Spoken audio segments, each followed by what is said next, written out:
Why are you sitting down? It's common sense for a wife to stand. I was 7 months pregnant.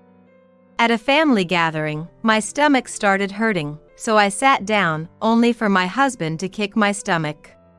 Hey Thomas, what the hell do you think you're doing? Shut up!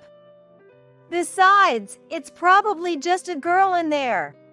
Brian also changed his tone and called out to Thomas. But Thomas retorted without any regard for me and arrogantly dismissed it. I watched Thomas as he walked away. Unaware of my gaze, Thomas sat down with a mean smirk. However, my gaze shifted to a person who stood up in front of Thomas. This person walked up to the seated Thomas and then took a certain action against him. My name is Elizabeth. I'm 30 years old. I moved from the countryside to New York for college and then found a job. I married Thomas 2 years ago, and we're now expecting our first child. I met Thomas at work, where he was the son of the president of a client company. Thomas has an older brother, Brian, who works as a senior executive in the company and is a so-called elite with a degree from a foreign university. There are rumors that Brian might become the president. Although Thomas isn't the heir, he seems to intend to work in the company as a senior executive for a long time. At first, I wondered why someone like him would take an interest in me. But Thomas's persistent courtship didn't stop, and I eventually started dating him. Thomas was very kind, and his company was stable with a long history. I became more attracted to Thomas and decided to get married. I quit my job when we got married, influenced by a comment from my mother-in-law, Karen. It's only natural for a woman to focus on her family after getting married. And at least until the child is 3 years old, the mother should raise them. When I announced my pregnancy, Karen first told me this. Apparently, she didn't like that Brian's wife, Linda, didn't quit her job even after getting pregnant and giving birth. It's pitiful to send children to preschool. Working while leaving your child in preschool makes our company look bad. Karen would badmouth and complain about Linda every time we went to visit. Thomas, hearing this, wouldn't stop Karen's complaint. Brian's just too lenient with Linda, but would instead agree with her. I don't have any entrepreneurs in my circle. So maybe there's something I don't understand between the eldest son's wife and the mother-in-law. That's why I couldn't say anything about their conversations. However, perhaps interpreting my silence as agreement, both Thomas and Karen thought I shared their views, and their bad-mouthing of Linda only escalated. After all, it's not like the company would be in trouble without Linda working. Maybe Linda is saving up money for when she divorces Brian. Nothing good comes when a woman has money. There were times when I thought it was too much, but I was too ashamed to argue back. I had heard that Linda wanted to work because she felt the company couldn't function without her. But Karen seemed to dislike that statement itself. Elizabeth quit right away, so we don't have to worry about that. Unlike Linda, I wasn't against quitting my job. So, I didn't resist much when I was told to quit. However, I definitely felt uncomfortable with Karen and Thomas, who never asked about my feelings. Because of this, I became a housewife right after getting married. But then, Thomas started to make comments that seemed to look down on me. You're not working, so at least do the housework properly. He would complain like this when he came home. Of course, I did what I could, like cleaning, laundry, and preparing meals. But as a newbie housewife, I didn't know what more I could do, and I started to feel uneasy whenever Thomas was around. When I went to my parents' house, Thomas would even complain to Karen that I, a housewife, couldn't even do household chores properly. Believing him, Karen also started to complain to me. Elizabeth, it's troublesome if you don't properly support Thomas. The wives of my sons are all so useless. Karen started to scold me too, and I felt smaller every time I visited my husband's family. Yet, At least it's better than Brian's place. Those two don't even bother to visit our home. Well, that's true. But hearing that made it impossible for me to distance myself from my husband's family. I feared the backlash I might face if I ever distanced myself from them, especially after seeing Thomas's proud expression every time those words were said. Gradually, I began to think that I was better off than Linda, the eldest son's wife, despite how harshly Thomas treated me or how much Karen scolded me. Thinking I was better than Linda somehow helped me get through it. Time passed since our marriage, and I found out I was pregnant. Both Thomas's parents and Thomas himself were very happy about it. One day, I went shopping alone. It was for dinner groceries. However, I started feeling sick on the way and couldn't make it to the supermarket, ending up sitting on the side of the road. "Are you okay?" Someone approached me at that moment. "Oh, isn't this Elizabeth? What happened?" It was Linda, coincidentally. She had just finished her part-time job and was on her way to pick up her daughter from preschool. Among those who passed by me without a word, Linda stopped her car to check on me. Having heard so much about Linda from Karen and Thomas, I didn't trust her and brushed her off. "I'm fine." I pushed her away, but Linda stubbornly said, "I'll drive you home, so get in the car." I hadn't finished shopping, but I wasn't in a condition to shop. Hesitantly, I got into her car, and Linda bought me tea and drove me home. It felt like it had been a long time since someone had been so kind to me. I was moved to tears. Maybe it was because the morning sickness had made me emotionally fragile. Linda listened to my story the entire way and comforted me. Later, remembering my complaint about not being able to eat anything due to morning sickness, she brought me jelly and ice cream. "These are what I eat, so I don't know if you can eat them, Elizabeth." I was very grateful when she handed them to me. However, that night, when Thomas opened the refrigerator, he frowned at its contents in confusion. "What's with this jelly? And all this ice cream? It's a waste of money, especially when you're not working," I retorted. "No, that's not it. Linda brought them over because I was having a hard time with morning sickness and couldn't manage." "Linda did?" I nodded in response. I explained how Linda had coincidentally helped me when I felt ill on the street and couldn't move, and how she had later brought me some snacks. Hearing this, Thomas frowned. "I see, we've caused her trouble." Or, "That was kind of her." That's why I told him the story, but Thomas's reaction was far from what I had imagined. "What are you doing? Don't make us owe that couple anything." After I finished my story, Thomas said that, holding his head in his hands. "Huh? Why? She helped us. There's no need to talk like that." I couldn't help but voice my opinion. Then, Thomas glared at me with sharp eyes and slowly took out a trash bag. "Just throw this away," and began to throw away the snacks one by one. I could only watch in shock. "Never rely on the money from someone who disregards Mom's advice and works on her own." Thomas said that. In Thomas's view, Karen's words were absolute. I couldn't find the words to respond. After that, Linda contacted me a few times, concerned about my health, but I always told her I was fine to avoid any trouble with Thomas. There were days when I felt so ill I wanted to ask someone for help. No matter how bad my morning sickness was, if I cut corners with the housework, Thomas would complain.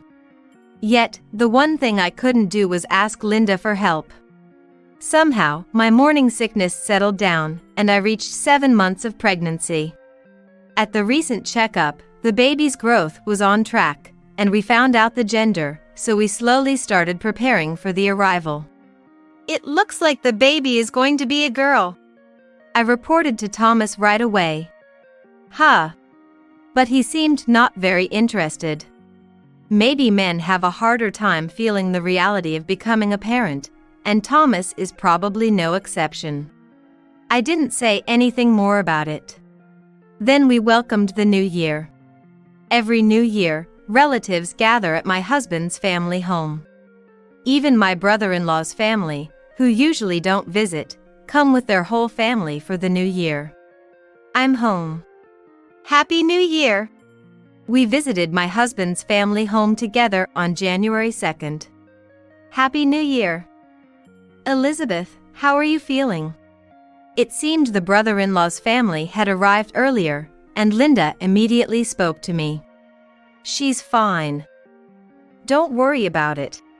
Even though she was addressing me, Thomas responded with a forced smile to Linda and went inside without properly greeting her.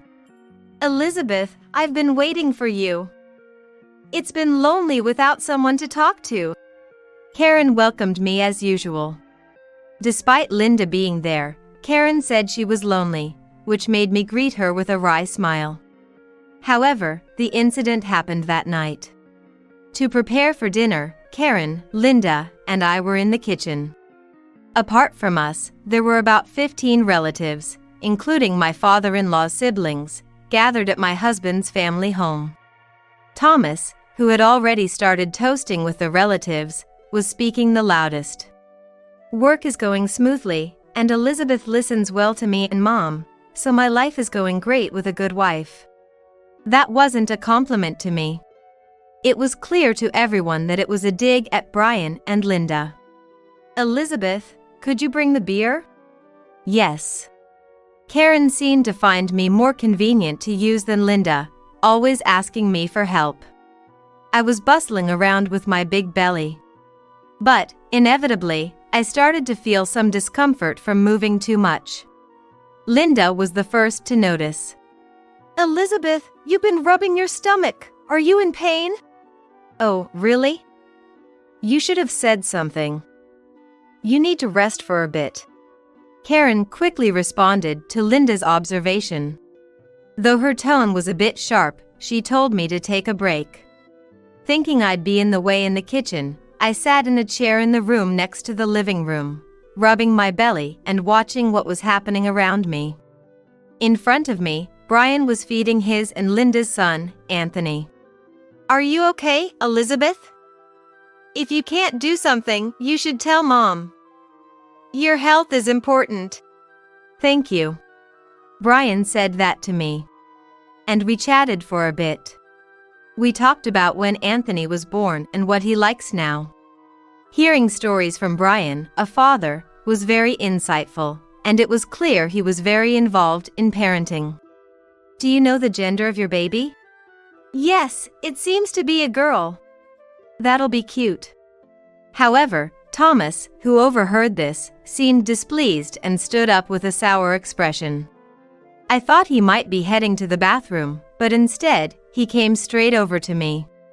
Why are you sitting down? What? I was taken aback by his sudden question. As I asked Thomas for clarification, he shockingly kicked my stomach. It wasn't with much force, but I involuntarily cried out and doubled over in the chair, clutching my belly. The shock of being treated that way left me unable to move, more than the pain itself. Dramatic much.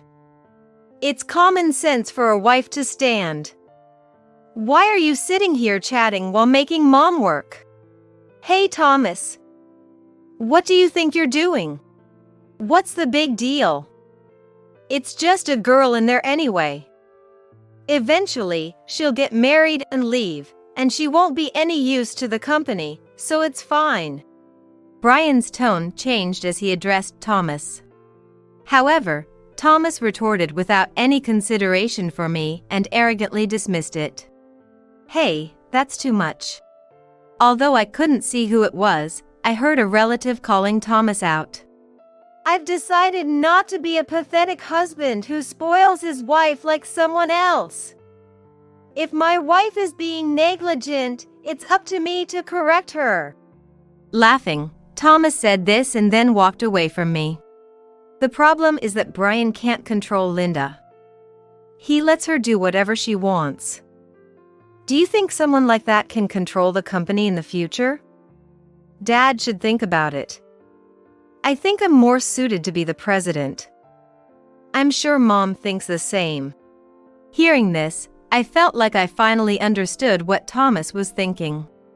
Thomas's behavior of affirming everything Karen said and acting under her influence was probably to gain her support. The same goes for saying bad things about Brian and others. It seems that Karen was upset about losing the position of president to her eldest son, Brian, so she decided to have Karen tell her father-in-law to make her president. That's why he had been forcing me to act in a way that would make Karen like me. I glared at Thomas, who was laughing and sitting in his own seat, unaware of my gaze. However, my attention then shifted to my father-in-law, Richard, who stood up in front of Thomas. Richard, confirming that Thomas had sat down, silently stood up and approached Thomas. "What?" And then, Richard kicked Thomas hard. Everyone was left speechless by this. Even Thomas was stunned and unable to speak, staggering from the impact. "You don't have a child inside you, so it should be fine. And if a child is wrong, it's up to the father to correct them." Richard said this and tried to grab Thomas by the collar. "Dad, calm down." The one who stopped him was Brian, who had been ridiculed by Thomas all this time. "Brian, aren't you upset about being talked down to all this time?" Richard said this. But Brian just laughed. "Not at all. I actually felt sorry for him." "What?" "Because it's true, right? Obsessing over the title of president to the point where you can't even cherish your family. If you're that desperate to be president, then go ahead, let Thomas do it." Thomas turned beet red at those words. The company and the title of president that he wanted so much. Maybe he felt like he had lost to Brian, who had said something that made him give it away so easily, and maybe he was also embarrassed by being called pitiful. Plus, I believe family should work together and respect each other, not control each other. The same goes for our employees. I want to create a company where employees cooperate and respect each other. Since I'm not good at controlling people, Thomas, who can control things better, should do it. Besides, my family is more important to me. It was clear who was more suited to be president. Despite Brian provocatively offering the presidency to Thomas twice, Thomas, being the person in question, couldn't find the words to respond and just turned redder. He only opened and closed his mouth without saying anything coherent. "All right, that's enough." Linda was the one who changed the tense atmosphere. "Thank you, Richard, for standing up for Brian." Richard showed a slightly embarrassed expression at her words. And Thomas looked down, even more frustrated. "Thomas, did you think Brian couldn't control me because I sent Anthony to preschool before he was 3, just like Karen said? Because that's the reality, right? We're a president's family, and we have to consider how it looks from the outside. Brian really thought about it. He wouldn't let you work, Linda." Thomas only seemed confident when he could argue back. I was utterly astounded by such a Thomas. Indeed, that's true. But it's not like Brian didn't think about it. He asked me to quit too. But I wanted to work, so I asked him. If you're going to blame someone, blame me alone. Compared to them, Brian and Linda seemed wonderful to me. Their relationship, where they care for and respect each other's desires, was admirable. It made me feel foolish for ever worrying about what Karen said. "Until the child is 3? What's that about? Was Karen saying such arbitrary things?" Richard seemed unaware of Karen's statements and sighed in exasperation, apologizing. "I'm sorry, Linda and Elizabeth, for any distress caused by Karen's words."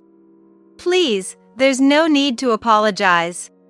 And hearing Thomas's words earlier, "I'm truly sorry, Elizabeth, for how Thomas's foolishness must have made you feel uncomfortable."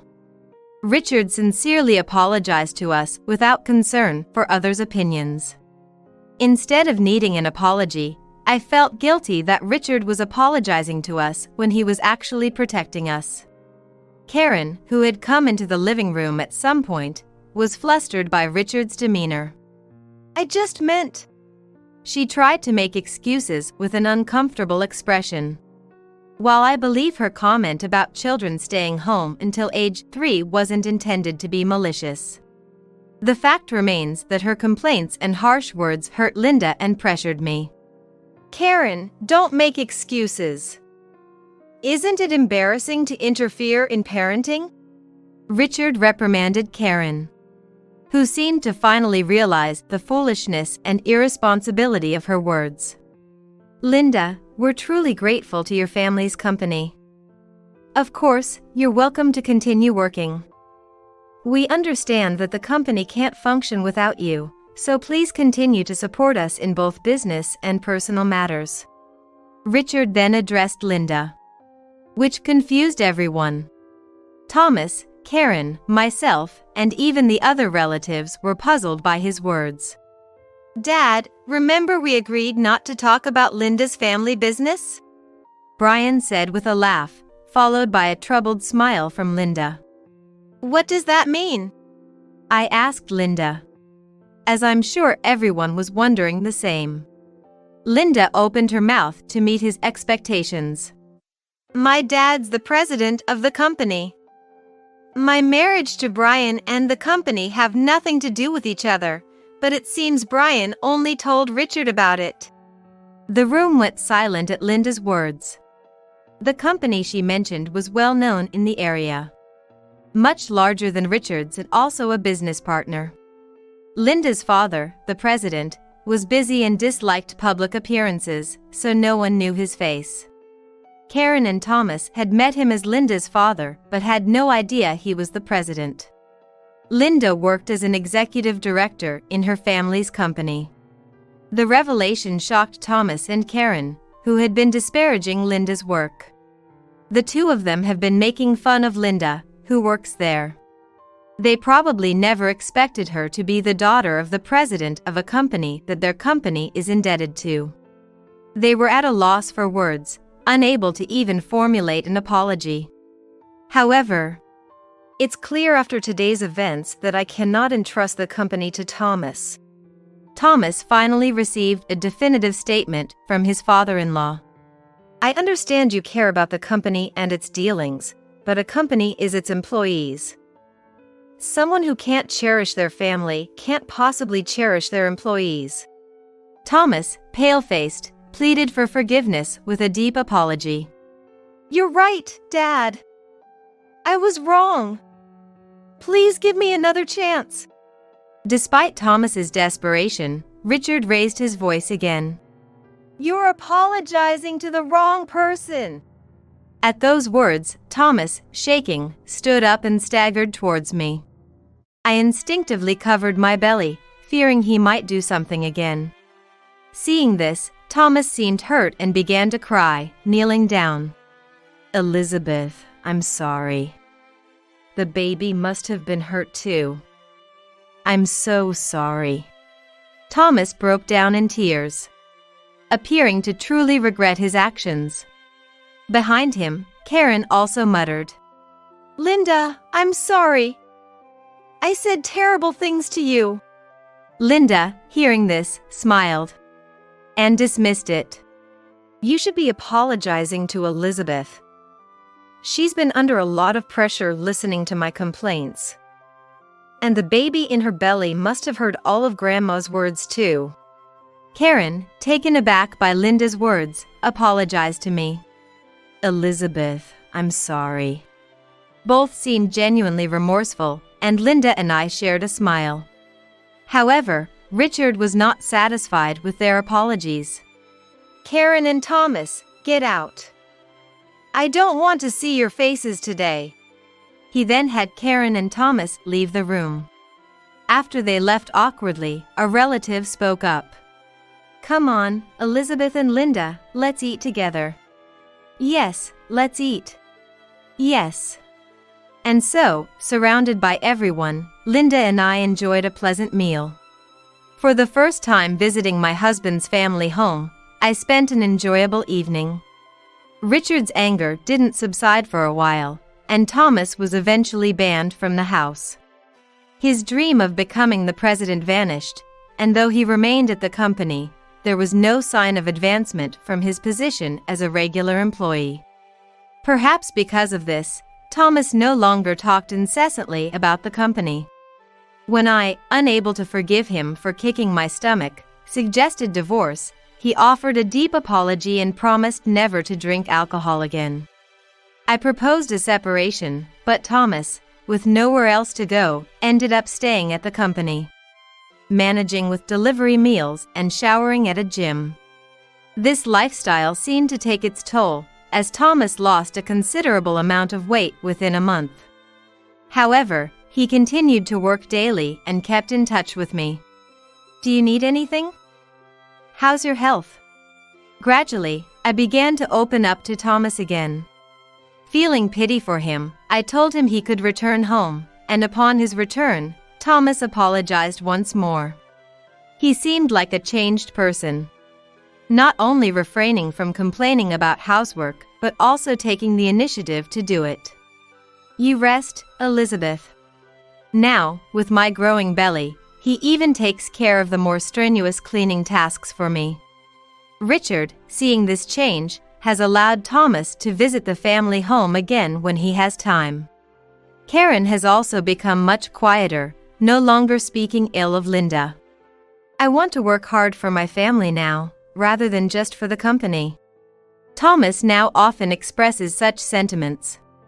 Although I can never fully forgive him for kicking my stomach, I believe people can change. With the current Thomas, I feel confident we can happily welcome our baby.